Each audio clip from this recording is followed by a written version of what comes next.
Hello, friends, amigos, amigas, compadres, companions, comrades, and so forth. Welcome to Talking with Famous People. I'm host Eric. This is Taylor. Today we've got a very exciting episode for you. It's called Interview What Taylor, are we going or to talk about, host Eric? we're gonna interview Taylor and talk about these exciting topics: ISFP, ESTP relations. Taylor, for everyone's reference, is in a relationship currently with an ISFP long-term relationship. She goes by the name of Katie, and I'd like to know points of conflict between the ISFP and ESTP. If you're getting into a new ISFP and ESTP relationship, watch out for what? God, like everything.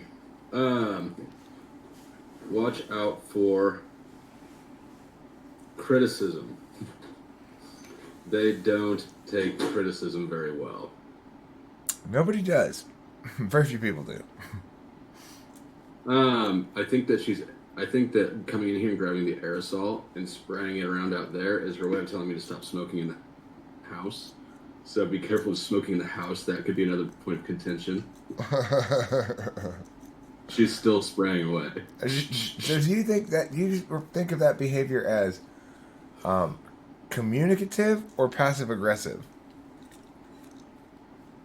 Um, it's probably a bit of both, but I think it's more communicative. I appreciate it because I get it, but I don't have to react to it. Like I'm gonna finish my fucking cigarette. It's not sitting here yapping. Um, she gets the message across without being completely disruptive of everything about it. You know what I mean? It is a lot better than Taylor. Are you smoking in the house? You better put that thing out. I'll tell you there right Way now to better. scold you. Way better. Yeah, it's way better than that. But uh, but yeah, I'd say criticism is one that even throughout the years, it really hasn't gotten that much better. So I for ISFPs don't receive criticism very well. Oh, So I try to be very careful about how I deliver it or choose my battles wisely. I see. Okay, now let's turn to the good news. So for those ESTPs and ISFPs out there, ESTPs in particular, don't critique. Don't critique your ISFP. It's just going to piss her off. But do look forward to points of mutual benefit. What are some points of mutual benefit? So the once you two understand how the other person looks at the world, right? And that took us a long time to get. Um, then everything works way better. I stop expecting logical decisions out of her. She stops expecting ethical decisions out of me, and we're able to sort of, you know, deal in our own currency and let the other person deal in theirs. Such So a terrible use of the word ethical. Actually, you've adopted the socionics term. I have adopted the socionics term. That befouls the word. Okay, well, Anyhow, choose a different one. You uh, get what I'm saying. yeah, I don't want to fight that bad. I get what you're saying. All right. Okay. So, next topic: thoughts on duality. You're not in a dual relationship. I'm not in a dual relationship. What are your thoughts on duality in general? Socionics tells us it's the most sort of native fit between types. What's the most beneficial relationship, and not just a sexual one, but all around? I think duality is a very valid concept. Anecdotally, it's held strong for me, but even theoretically, if you think about how, like, say for me, it'd be my dual would be an INFJ.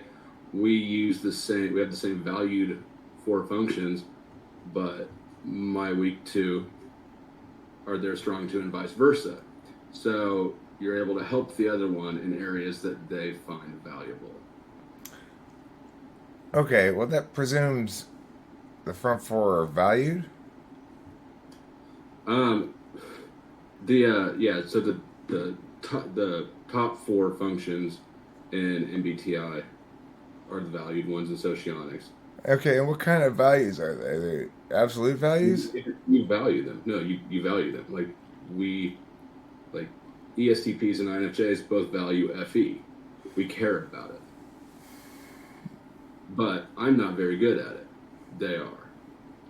We both value SE, but they're not very good at it. I am. Okay, but understand that when we're talking about valuing things, it's only meaningful if we distinguish between absolute and instrumental. For example, Joe might value his car because it gets him to and from work, but not care about his car at all and treat it like a piece of shit, you know? That's instrumental value. Or Joe might value his car absolutely, like he likes that his car. He wants to keep it nice. Yeah. There are two different kinds of values. They run afoul of each other. You can't be both fundamentally instrumental and absolute because they're mutually exclusive. I zoned out for a second because I mean it's what is valued and what is not is defined. As what though? But the point is, we have clear understanding of what valuing something means. You can value something instrumentally as a useful means to attaining an outcome, or you can value something absolutely as an outcome in and of itself.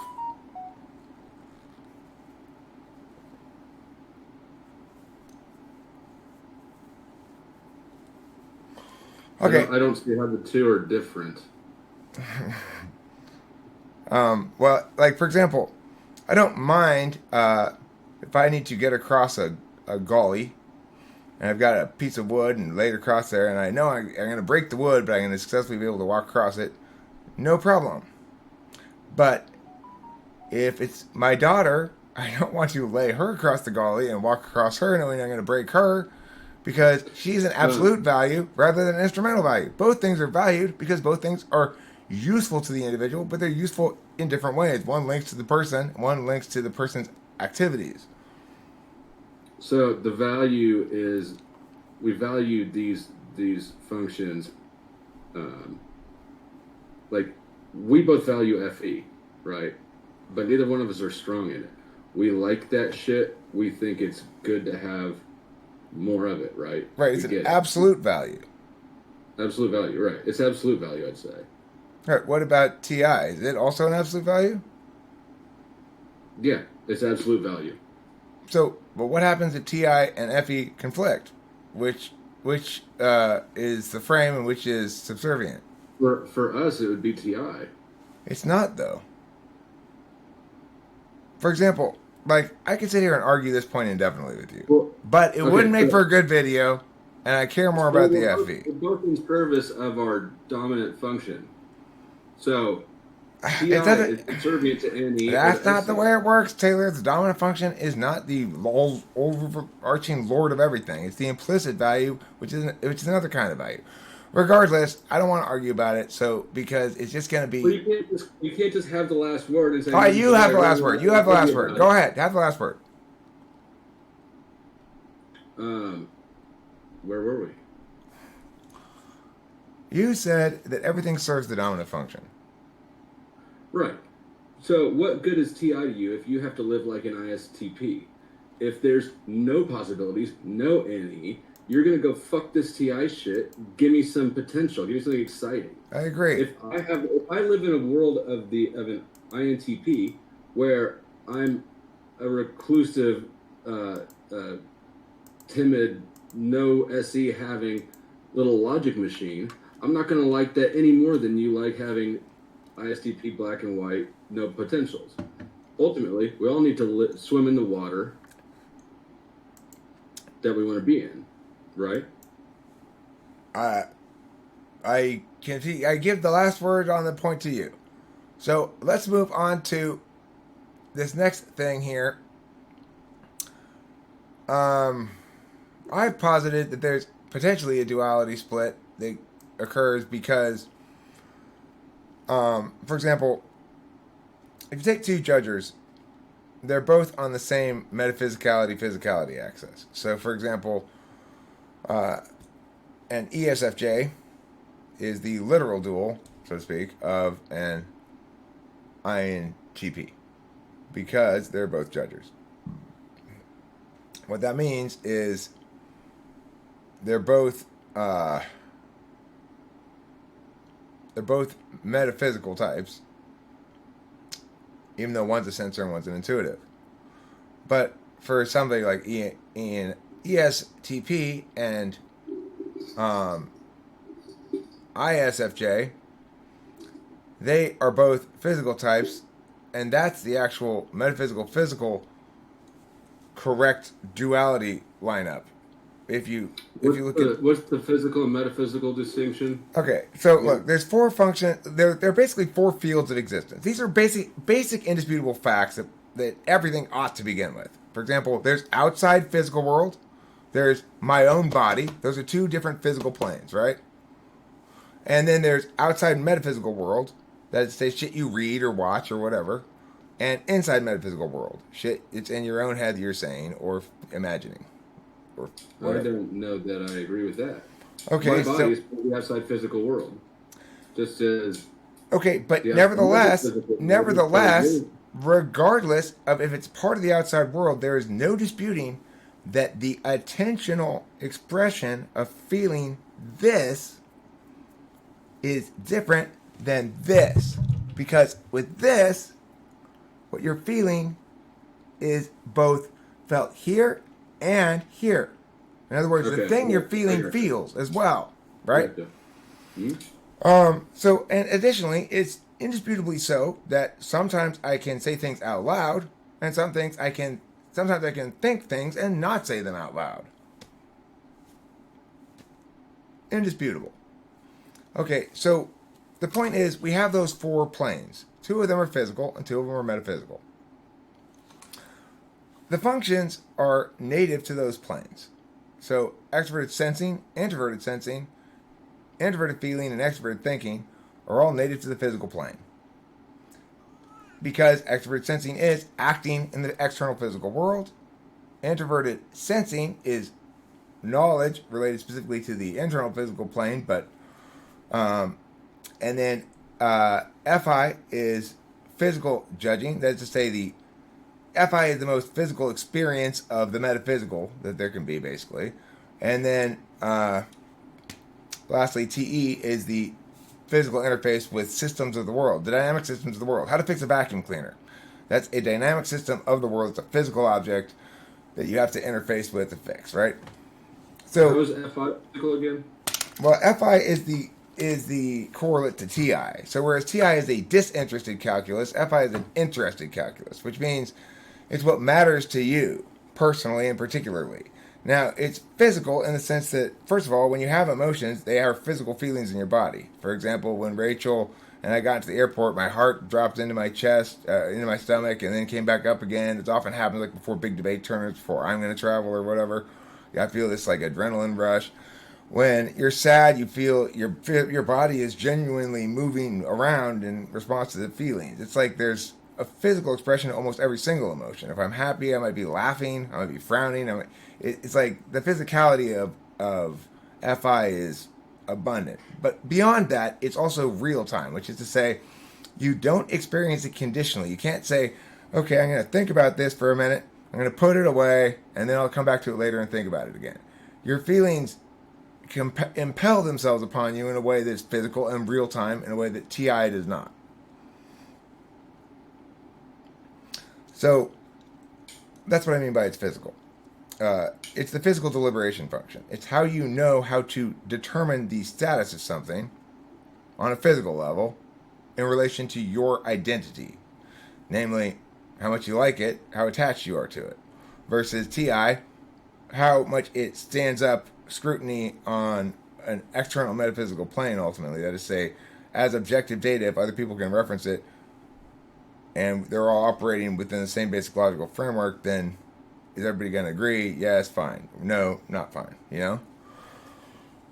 So, anyway, you got those metaphysical functions, you got your physical functions. But they're not really functions, they're not really metaphysical or physical functions. They are ways of paying attention on their respective planes. So, you know, SE is putting information in the physical world, that is to say, impacts.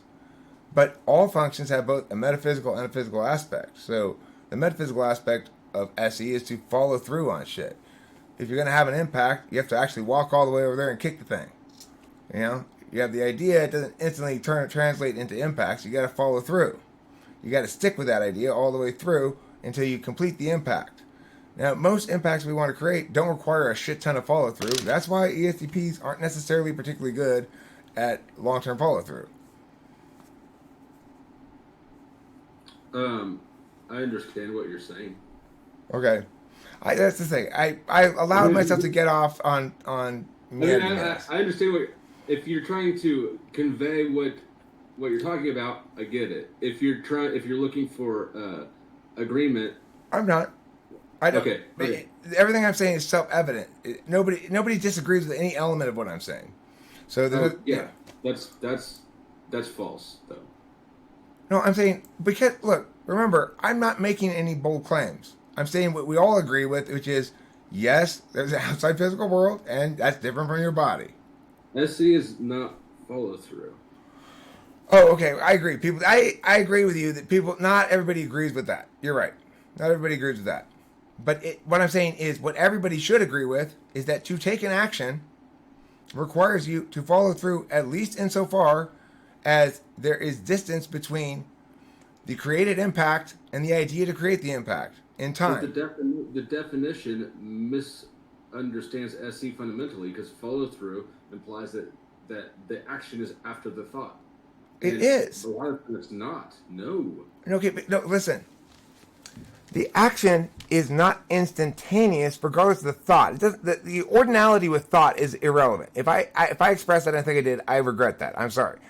The only thing that matters. The only listen. The only thing that matters is that the action is not instantaneous. So, for example, lighting a cigarette requires that I hold the flame long enough to successfully light the cigarette. It's not instantaneous, right? So, follow through, then, the implication that that there's a chronology there. I stepped back. I said let's go to where we can agree. We can agree that action is not instantaneous. Yes. Yes. Okay. Great. So, but that doesn't say anything then. If well, sure it does. Can we think of some actions that are fundamentally, essentially instantaneous? Sure, we can, right? Thoughts? No, I mean like punching somebody in the face is about as instant a action as you can get. Lighting a cigarette. It's not instantaneous. It's less. It's okay, right? But that's the point I'm trying to get to, right? That some actions require a lot less follow through than others. Some actions are longer than others. If I want to run a marathon, what would the opposite of follow through be? Like give upness? Huh? Give upness? Change horses in midstream? You know what? I'm bored by this now. Never getting around to starting? You want me to describe a million other ways of avoiding SE? I know them all. I mean, not getting your cigarette lit, starting to punch somebody, and then just falling over because you dropped your arm down. Right, because those aren't the sort of actions one doesn't follow through on. Those sort of actions are close enough to instantaneous that they require. So what ones would one not follow through on? Like, well, for example, let's say I decided one day. These sort of things that I've decided in my life. Oh, I'm going to dig a big hole here in order to man. Now, when I was living with Kimberly, she made me follow through and complete those things because I couldn't leave the hole in the backyard. When I was living by myself, I'd have a hole in the yard for 6 months. It was half started. And then I realized it's too difficult to dig this hole. I'm tired of digging this hole. And I stopped digging it. The swimming pool, like a third of the way taken down from summer. There you go. Right. I mean, so we agree that follow through means something. It is a word that means something. It's not a meaningless word. But then if you apply it back to NE versus SE, we're in the same boat on some of those things. You can't say I have more follow through there. You certainly don't. And here's why. Because follow through is the metaphysical aspect of the physical action function. I also don't have much punching in the face in me. Why? Well, because even though it's in my 8th slot and it's pretty meow, it's just the metaphysical aspects of it. So for you, Your dominant nature is extroverted sensing. It's an action function that takes place in the physical world. Necessarily, it requires follow through, but most of the follow through it requires is of a very short time frame. In fact, in order to maximize your SE, your real time SE, which is where it's most native, you've got to be constantly on the lookout for being responsive to opportunities. Okay? So the thing is, the distinction I've always tried to make is that the metaphysical aspect of SE is follow through in a literal sense. It's like checking shit off a list, getting it done. But the physical aspect of SE, which is where its native aspect is opportunistic primarily, because the amount of follow through necessary in a real time fluid environment is short lived. Like, I need to run over here on the field in this game for 5 seconds, not for, and then stay there for an hour, you know? I'm always running around in different places. So I've got to be opportunistic, responsive to changes in the real time environment. That's a huge part of SE. So follow through for an SE DOM is tuned at a short time frame natively to them, because in their most native aspect, they're doing things like fighting and playing sports and man. And as a consequence, their metaphysical follow through is about equivalent to mine, which is not very good, but pretty good sometimes. You know, we're similar like that. Pretty good sometimes. Really good occasionally. Kind of a lot of the time. And then really shitty sometimes. So, who's got the best metaphysical sensing then? Metaphysical SE? ESTJs. That's TE. Nuh-uh. That's wrong. That's another place where Socionics is wrong. Because Socionics doesn't tell us what TE is. What does it do informationally? How does it differ in terms of it as a function with information, the relationship with information and agent, than a different kind of function? Well, it does tell you that, but it does. But you tell gotta me. start with SE. It does. You got to start with SE, because you're saying that this is SE. So what does TE do? What does TE do? What is a person who's employing the attentional manner of TE saying, I am paying attention now by TE, what's going on with me cognitively? It's external results. But remember, it's a process. Let's pretend in front of me there's a mya, and I'm doing TE in my head. What's going on? What am I saying in my head? Well, you're not talking to yourself in your head. So what am I doing? Okay, so what am I doing in my head then? You're trying to get a result out of the object. So, is a TE necessarily involve my hands? Yes, Does TE? TE is focused on external objects. That much they do have in common, but everything external is not a function of SE. No, of course not. Remember, attentional manners are ways of paying attention. They're processes. Okay.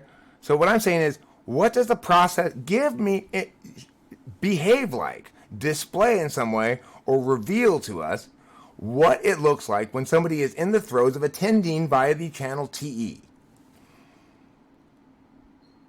In the throes of attending to TE, well, they're trying to get a result out of an external situation. What do you? I don't understand what you're asking. Okay, so for example, I would say here I'll do it for you. Okay. Yeah. Okay. Well, this thing over here looks like it's broken. I should probably just, if I move this to the left, I could maybe replace it with this other one over here that I don't need because it's that. Let me look over here. It looks like it's cracked there. Maybe I should just throw this thing away. Or should I fix it? That's one kind of TE. Here's another kind of TE. Oh shit. I can't find Rachel's driver's license. Probably it's at the CVS. Okay. I'll go get it. I stopped by the house here. I mentioned to my dad. I can't find her driver's license. I'm pretty sure it's CVS though. What does he immediately start doing? Okay, well, now remember you have that hotel for 3 nights. So if she misses her flight, worst case scenario, and then we can overnight your house. He starts going through how to solve this problem. Should it become a problem, right? So that's another kind of TE. It's vocalizing solvency that's in the conditional world. Okay, that's another kind of TE. So that's an example of when I'm saying to you, demonstrate the thing. Demonstrate the thing means show me being TE. Don't describe TE abstractly, but show me it. Give me something concrete that I can work with. All right, let me try to take the driver's license one from the hip. I would think that, and see, this is probably harder for me than it is for you because I don't interact. I'm not monologuing. I don't think verbally. But I would say that TE is thinking about, okay, we've lost a driver's license. So what are the most immediate or pressing problems this could present? And then how do we address those one at a time? So I don't know, you mentioned the hotel. Get that. Gonna need, am I gonna need to go to a casino or a bar or something? That. So you start kind of looking at points in the near future, things that this will create a problem with, and then how to address those problems without the license. And I would think it's sort of systematic in that way. Yeah, I mean, so we're not in disagreement about that example of TE. Then we agree that that's a person attending by extroverted thinking. Okay, so what are they doing? They're problem solving, or they're goal attaining, depending on the frame of how you want to look at it. And depending on the circumstances, they are using a certain amount of conditionality. Well, if she lost her driver's license, she won't be able to get on the plane. But if you need to get on the plane, you don't have a driver's license, you can get on with a passport. So there's a certain amount of implicit conditionality in there. But really, it's interfacing with their previous knowledge, the SI knowledge, of how the dynamic systems of the world work, not the social systems. There's no way to schmooze your way onto that plane if you don't have your driver's license. Correct. There's no way to talk to the right person, and you can schmooze yourself into a pack of cigarettes from the gas station, but you're not getting on the fucking plane. Mm-mm. So we are in agreement then about what TE actually looks like when people are paying attention by that modality. Yes. So where are we in disagreement about it? You said earlier that the thing I said was TE, not SE. I don't remember what the thing I said was. Follow through, the actual doing of the stuff. Right. Note, that's SE. And anything that's doing stuff. And that's why their demonstrative SE in the 6th slot is much better at following through than your dominant SE. Because Eric's right. Well, wouldn't it make more sense that that's why they're better at following through, because it's actually TE and not SE? No, actually. Whoa. Makes sense to me. No, because remember, SE's nature is not fundamentally related to follow-through. It's related to opportunism, which runs afoul of follow-through.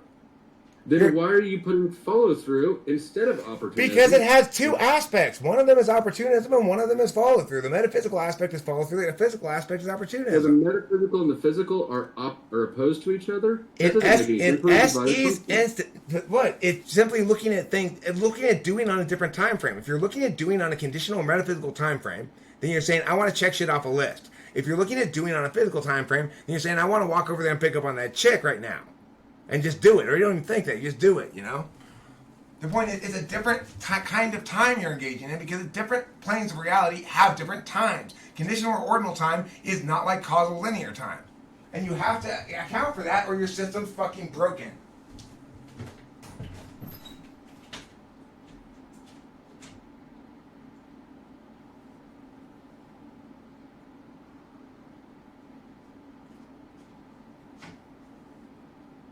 Can we put this video up like it is? Yeah, are we done?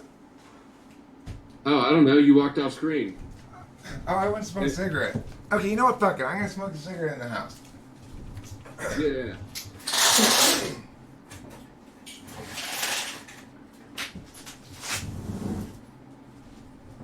Look, this whole personality theory, cognitive function stuff, it's much heavier lifting than everybody who playing with it thinks. It requires a hell of a lot of correct philosophizing going in to get it right. And yeah. Socionics didn't have that and didn't do it. It's not its fault. It did better than MBTI, but it's once again started at the wrong spot. It didn't analyze what actual attentional channels look like. It didn't think about them as processes, first and foremost. It's thought of them as objects of analysis. And that's the fundamental mistake that TI people are prone to make. NETI people. It's a fucking trap as big as the ocean. You can't start that way. Well, if you're describing processes and Socionics is describing information elements, it seems like you guys are describing different things. An information element. What does that mean? An information element. It means that something about the attentional manner is imprinted in the object. It's what you're paying attention to, not how you're processing it. But what you're paying attention to is not specific to how you're paying attention to it. In other words, there's nothing NE about this object. Or TI or FE or FI or anything. There's nothing implicit about this object that links to any cognitive function. But the manner that you used it in... Okay, the manner you used it in... Never mind. I'm going to go to a different thing. When you're just going through your day-to-day life, right? And you're looking at different things. What you pay attention to first versus what you do with the things you're paying attention to. I mean, I think that the difference is obvious here in this discussion. If we're both paying attention to your fucking jar of weed, but we're attending to it in a very different manner. Okay, but see, we're not in this instance. We're attending to it in the same manner. We're attending to it as an object of analysis. In other words, a TINENI object. I'm not. When because you're referencing it as an example in your argument, you certainly are. I'm just trying to smoke it. All right, let's move on. I didn't mean to start arguments here, but I guess it was inevitable because you're a Socionics aficionado. All right, let's see here. Do you think stack compatibility between partners fixes quote-unquote other areas of compatibility? Sub-question 1, does it reduce the likely number of incompatibilities between people? In other words, if you have stack compatibility, are you less likely to have actual compatibility? This assumes basic demographic fittedness, like two single young people or two people single, same age, or whatever, you know? So, I mean, as to the question again, it sounds like you're just asking if I think that function stack compatibility is reflected in real life, basically. Well, I'm asking how it might, or which of these seems more likely the way that it reflects. So, do you think if, in fact, stack compatibility, quote-unquote, fixes problems of incompatibility in some way, do you think it makes it less likely for there to be incompatibilities, or do you think it makes people more compatible with each other over time? Or do you think that something else? Stack compatibility is it's like describing something that's already there. It's not impacting the existing situation. But look, I mean, the thing is, presumably if you took one ESTP and 5 INFJs, they all would have equivalent stack compatibility. And let's say they all have equivalent demographic compatibility, the same age, same, they still wouldn't all be equivalently compatible to you. Correct. So what I'm saying is, presumably, as you move further away from duality, there's going to be an increasing amount of incompatibilities between people. Now, just as there are incompatibilities between people who have good stack compatibility, presumably there'll be more when they have bad stack compatibility. So I'm asking, how is it, or what do you think the likely way that the better compatibility in actual sort of realized particular compatibilities is attained? Is it that, in fact, having stack configuration compatibility means you're likely to like the same things, kind of stuff, and therefore be compatible? Or do you think it is something that the two people become more compatible with each other over time because the stack compatibility makes them sort of synergistic like that. Or I'm sorry, I think it's the second one. you think it's the second one? Yeah. I don't think duals have the same interests initially. Okay. Right. Um, so if you were going to advise somebody who was 16 and say, okay, look, you're going forward out into the world, you're going to be eventually, young man, look, there's going to be a lot of ladies between you and the right woman. But when you finally find that right woman, it's very important that she, now, you can complete that sentence with a type, be the right type, or something else. What do you complete it with? I would not complete it because I don't think that I have the perspective to give good advice in that situation to everybody. So No, I would not it's complete it. it's a very strange 16-year-old kid who's come and paid you $1,000 to complete that sentence because he says he's not counting on it to be wise, but he's very sure that whatever it is you say, he'll interpret it correctly so that wisdom will be attained out of it. So it's very important. What's very important about the right woman? The one most important thing to consider when deciding whether she's the right chick or not is, and you could say personality type, or you could say something else. It's not personality type. But I'm gonna sound so vain. You have to be attracted to her. If you're not attracted to, I mean, that seems like sort of an overarching It's important. component of all. Huh? Hugely important. Hugely important, right? If you're not attracted to her beforehand, you're not gonna grow into thinking she's attractive later. You might just, you know, get complacent and resign yourself to a life of banging somebody that you find unattractive. But I would think that attraction is the first, and it needs to be there. Well, we're both sort of revealing our FI polar. You less than me because I wouldn't have come up with that. It would have been like I don't know when I would have gotten around to thinking of that.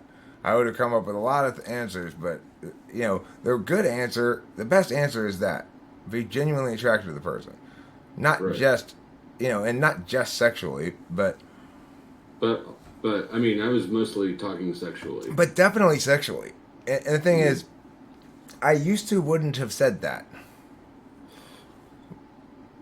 I think yeah, but it's super it is. important. Yeah, it is. It is, and it's like you discover a different kind of love when you feel like well, I mean, yes, cat. This is the analogy, okay? Sure, you're thinking, look, I'm a cat. I gotta eat. Whatever, dry food's fine. It's fine. I'm fine with the dry food. It's kind of gross, but whatever. It's fine. I don't need to love mealtime or something. I just need to get fed and go about my business. What? No. Here's the thing. Once all of a sudden you start getting fancy feast, you realize, you know, oh, this is spectacular. This is so much better than the dry food. And what the fuck was I doing? Just being fine with all that dry food. And then you realize you're hanging around the food dish more because it's delicious.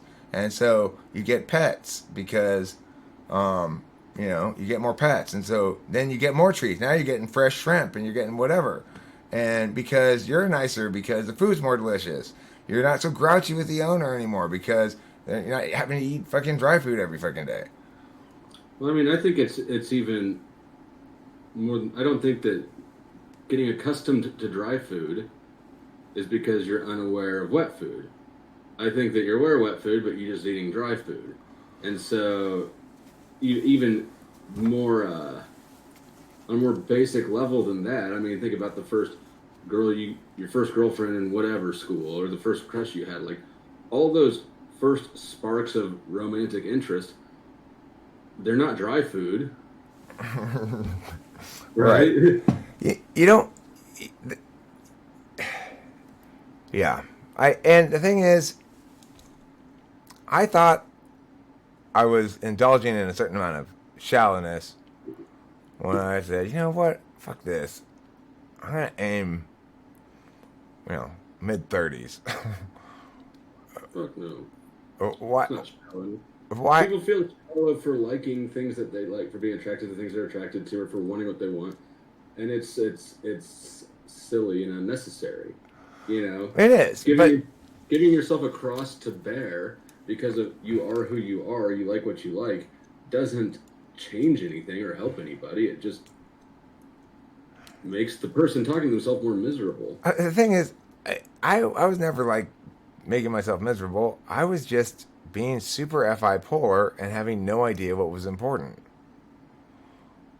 I assumed because logically, it shouldn't be a particularly significant factor in a relationship. Like logically, in my thinking, I think, well, okay, so sex would be better, but whatever. I'd rather have a partner who's very useful and helpful in these various ways or something. That's not. It turns out to be completely not true at all. I want, you know, I am greatly enjoying having a very, a woman who, very attractive young body and just. It's not the right spot for pragmatic concerns, really. It's not. I mean, it's not the right spot to completely disregard them either. Correct. But it's not, pragmatism isn't the starting point. It's like I shouldn't base the thing on my emotions, but I also shouldn't consider it as possibly legitimate unless I'm feeling strong emotions, as I've learned this time. It's illogical to think that this is a thing that's not. It's illogical to think that this is a logical consideration. You're right. It is, but if you don't have a clear experiential, for me, because I'm SI4, if I don't have a very clear experiential reference point regarding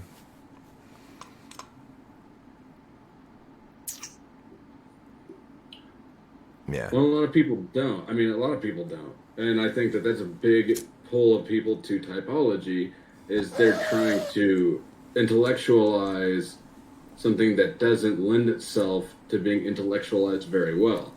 And it's especially risky for personality type because if, let's say that we both decide that, let's say we decide that duality is the end-all be-all of relationship compatibility. So you go out looking for your dual.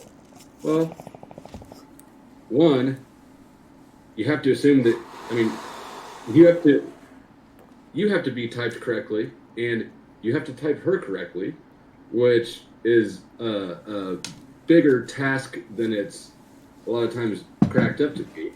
But then also you're approaching the dynamic in a way that is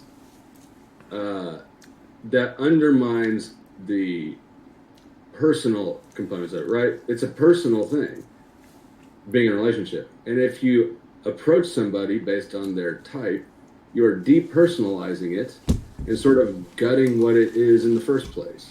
Ah, good. ISFJ, you'll do. You are my type. We'll get along great. Well, motherfucker, you don't know me. Like that. I know everything I need to know. You're an ISFJ. I'm an ENTP. Magic! Well, let me tell you. I was recently in a relationship with an ISFJ and it didn't work out. Now, I'm not blaming Socionics on that. I'm not. Could have been any number of things. We weren't meant to be, obviously, and we're very incompatible in lots of significant ways for whatever reason. The frustration I have sometimes with ISFJs, though, is a fundamental one that I think might be implicit in what Socionics calls duality, but which I see as a incorrect duality for preceding types, which is I value universal truth a lot and meanings being determinate in matters. ISFJs do not value that at all. That's a problem. It's a big problem.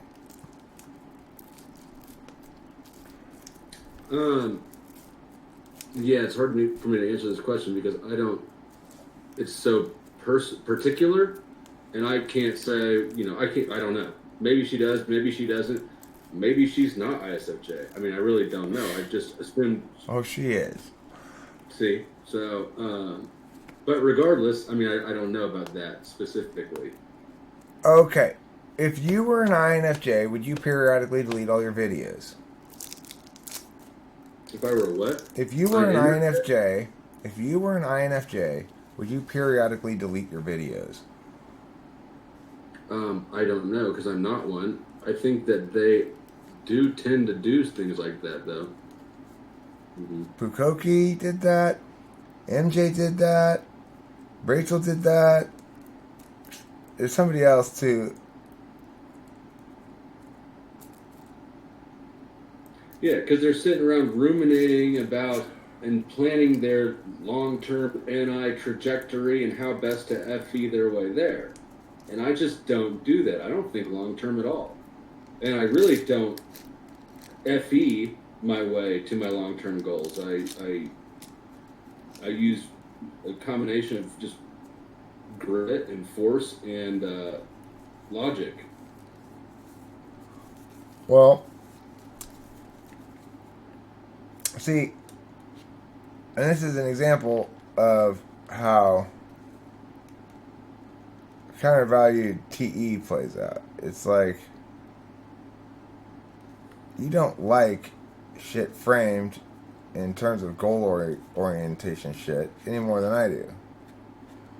And it's because it runs afoul of both your TI. That's the most metaphysical aspect of TE, right? It runs afoul of the metaphysical aspect of TI. So in other words, it competes directly on a metaphysical plane. Often, anyway, utility and TI conflict.